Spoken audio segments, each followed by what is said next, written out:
So let's turn to the judgment in the recent Supreme Court prorogation case. Sometimes people call it Miller 2, sometimes Cherry, sometimes prorogation, sometimes Supreme Court case. But everybody knows what we're talking about, which is in itself quite interesting and quite different from the days when I studied law a long time ago, when you wouldn't know that it was then the House of Lords Judicial Committee was giving a judgment. You certainly couldn't see it on TV or hear it on the radio. And it being before the internet, you wouldn't have got a hold of a copy of the judgment. But here we are sitting with this judgment. And the first thing which strikes me is there are 11 judges. And the second thing which strikes me is that they've all agreed on a single judgment. So from the point of view of students, maybe in a group, again, whether they're Open University students or not, would it actually be easier to write a judgment collectively as a group or to write it on your own?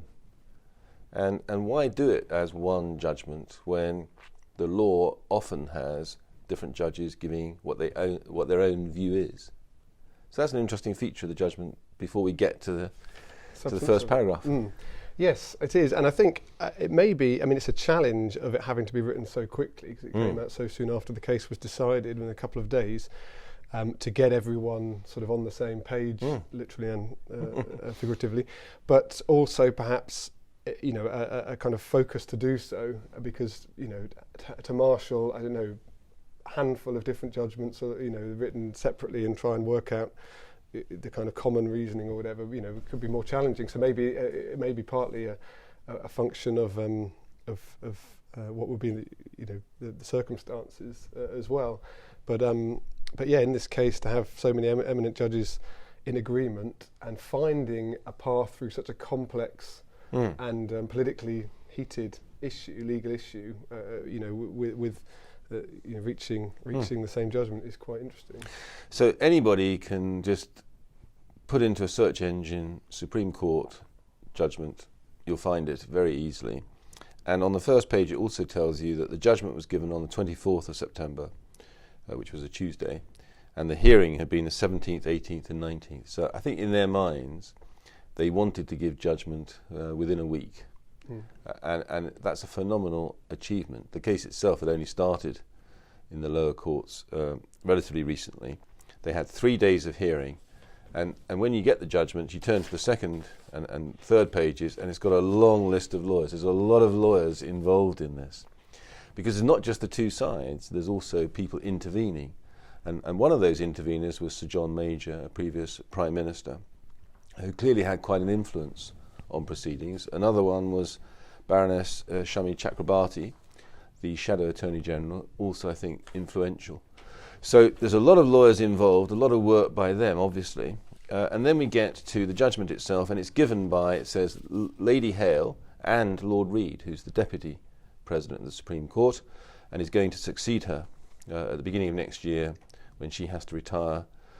He's going to be the next president. And the two of them are giving the judgment, although you probably heard or saw on radio or TV Lady Hale giving a summary of it. But the two of them are giving it on behalf of the court. So it's a single judgment of everybody. That is unusual, as we've said. What would you do, Simon, if you were a judge and you didn't actually agree with one of the 60, 70 paragraphs? Would you say, well, I'm going to dissent, or I'm going to give my own concurring judgment? I want to stick out for this paragraph? Or would you say, okay, whatever, let's drop what I'm saying here? That's an interesting question. Yeah, maybe somewhere in between complete blasé and absolute. But yeah, you often, you know, there will be other judgments that in large part agree with the sort of lead judgment, as it were, but on certain issues have some discrepancies or want to make a slightly different argument or bring out different reasoning. And then dissenting judgments which may agree in some areas but disagree in fundamental areas that mean they are dissents. So it is quite an achievement and quite unusual to find this. And I think reading the judgment, perhaps that is why it is quite narrowly and carefully constructed, in order that, or not, you know, although the way they could find to agree was to construct the argument in quite a narrow way, sort of carve a very sort of careful path through the legal issues and the constitutional issues. Yes, so one thing these 11 judges might have done, and a group might do if they have an exercise as a set of students, you might say, whatever we're going to decide, let's decide unanimously, because otherwise our judgment is going to be picked apart by people who disagree. Now, often you don't do that, but supposing you were going to do that, then you say, well, somebody, why don't you draft it?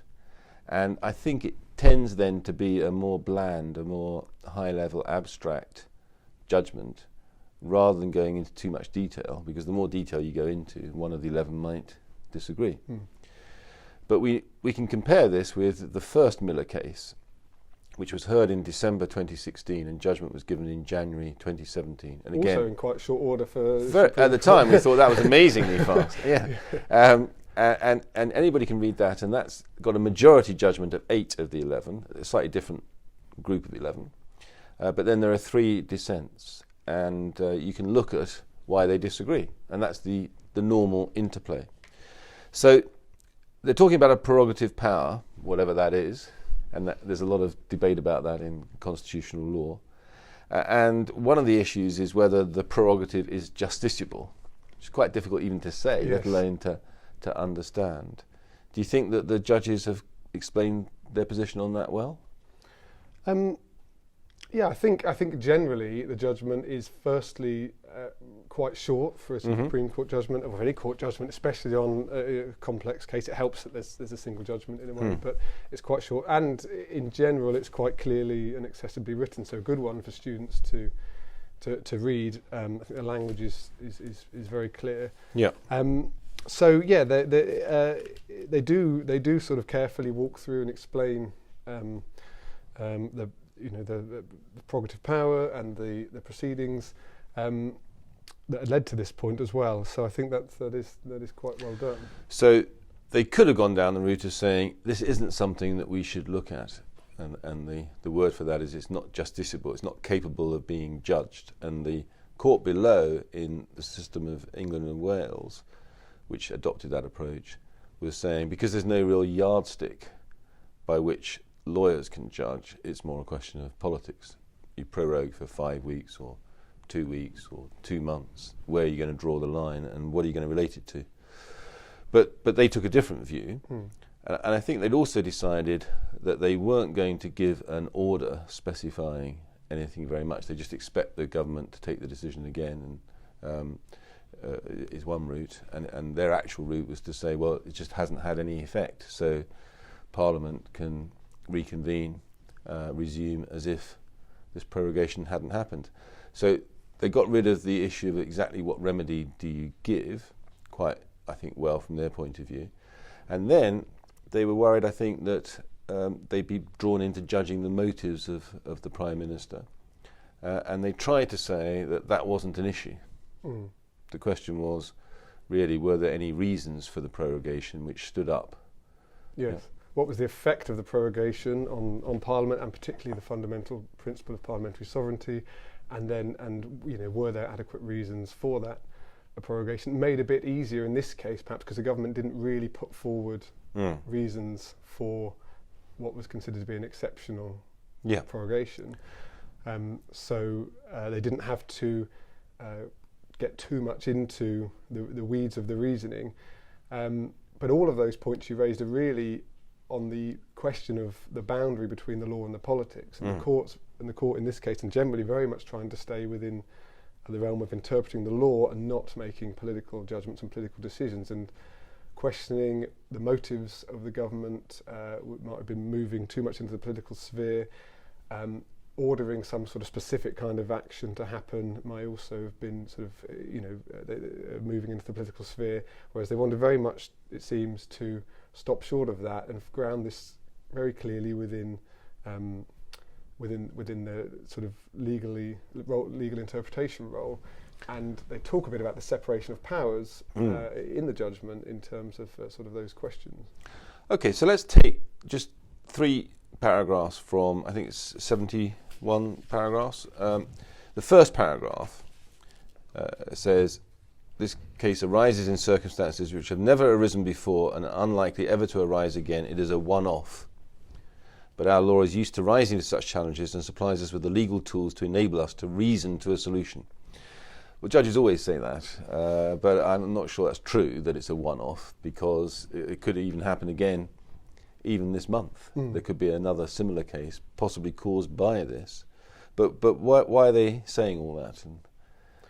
Well, there's a sense in which every case is a unique set of specific set of facts, and also a sense in which there's a kind of more universal rule or principle that can be drawn out of it. And one of the challenges of a student is to, studying the subject is to, look at a different fact pattern and figure out where the analogies are with the existing case and where the differences are, where the distinctions are. And judges do the same thing, looking at past cases and trying to work out where the analogies can be drawn that mean that principles can be taken over from other cases in the common law system. Okay, so right at the beginning we can be sceptical. And I want to point next into paragraph 7, where they say, technically the result of the referendum was not legally binding, but the government had pledged to honour the result and it's since been treated as politically and democratically binding. Successive governments and Parliament have acted on that basis. I'm not sure that that's right. It seems to me quite a lot of people in Parliament don't agree that it's binding, and whatever technically means and whatever democratically binding means, this is very controversial, but they state it as if everyone knows. Yeah, it's interesting, and there was the government before the referendum tried to make it clear from a policy point of view that they would enact the result of the referendum. Yes. I think from as a legal, if you try and take it as a legal rule, it's very difficult to nail down with certainty what the result of the referendum means in terms of specifics of how you actually go about leaving the European Union. So treating it as binding in a sort of more general sense, which I think they're getting at, it's perhaps different from actually saying that it's binding in any specific way that could be performed by the government and Parliament. But it is controversial, and perhaps the court there at least saying that we are not we're not questioning the result of the referendum here in this judgment. That is not our purpose here. That's again a political issue. What we're doing is accepting that the government is trying to enact, and Parliament too, to an extent, trying to give effect to the result of the referendum, but we have to deal with this legal question in front of us. Okay, and finally, for this part of our conversation, when we get to the fundamental principles of constitutional law, so paragraph 41 says 2 fundamental principles of our constitutional law are relevant to the present case. The first is the principle of parliamentary sovereignty. I was absolutely certain that they would say the second principle is the rule of law, but they didn't. And possibly students all over the country, possibly all over the world, would have expected that, or separation of powers possibly, or something like that. But by the time they got to tell us what the second constitutional principle was, it's paragraph 46, they say it's parliamentary accountability, which I've never heard of as a second fundamental constitutional principle. And I went into a legal bookshop in the Inns of Court in London last week, and I looked in all the constitutional law books. I couldn't see any which had this principle in them. So what do you think about that as somebody teaching public law? Is that a problem? Yeah, the court sort of tries to make a fist of saying that courts have treated parliamentary accountability as a principle in the past. There doesn't seem to be an enormous amount of evidence for that, but they're trying to say that there are other examples they give where parliamentary sovereignty isn't only narrowly constructed as the law of Parliament being the highest law of the land that can't be questioned. That there are other things that are almost prerequisites or come around parliamentary sovereignty to give effect to it, without which it can't be, it can't operate. And one of these, in this case, is they say the effect of the prorogation is to prevent Parliament from having the opportunity to exercise its sovereignty. And so they're seeing parliamentary accountability as a principle in the sense that it underpins the most fundamental principle of the Constitution, parliamentary sovereignty. Certainly eyebrows are raised about whether whether parliamentary accountability can really be seen as a fundamental constitutional principle, or a constitutional principle at all. But it's part of the kind of the way that the courts are able to bring the issue of the effect of the prorogation on sovereignty into position to kind of talk about it and make a judgment on it, I think. Thank you. So it doesn't seem as if it really was a fundamental principle, but maybe it is now. Because the Supreme Court has maybe cited said as that. such in future. And so the next time, of course they said there wasn't really going to be a next time because it was a one-off, but we can ignore that perhaps for these purposes and say there probably will be a next time. It might come soon. And supposing it was something to do with the referendum and its impact, people might say, well, that paragraph 7, don't worry about that because that wasn't really central to this decision. That was, what lawyer says, obiter dicta, comments by the way. But on this one, they'd probably say this is fundamental to the decision. And so we have got to the position where the Supreme Court has given a new twist to the law, or a new interpretation to the law. But it does depend to some extent on whether the Supreme Court follows that up in future cases, and indeed how the other political actors and the country react to this continuing saga. So I think on another occasion we need to look at the implications of Brexit more broadly. But this gives a sense to students, I trust, of how you and I might look at this judgment. It's what's surprising, but it's certainly intriguing. And as you said, Simon, it's accessible. Anybody can understand this judgment. You don't have to agree with it.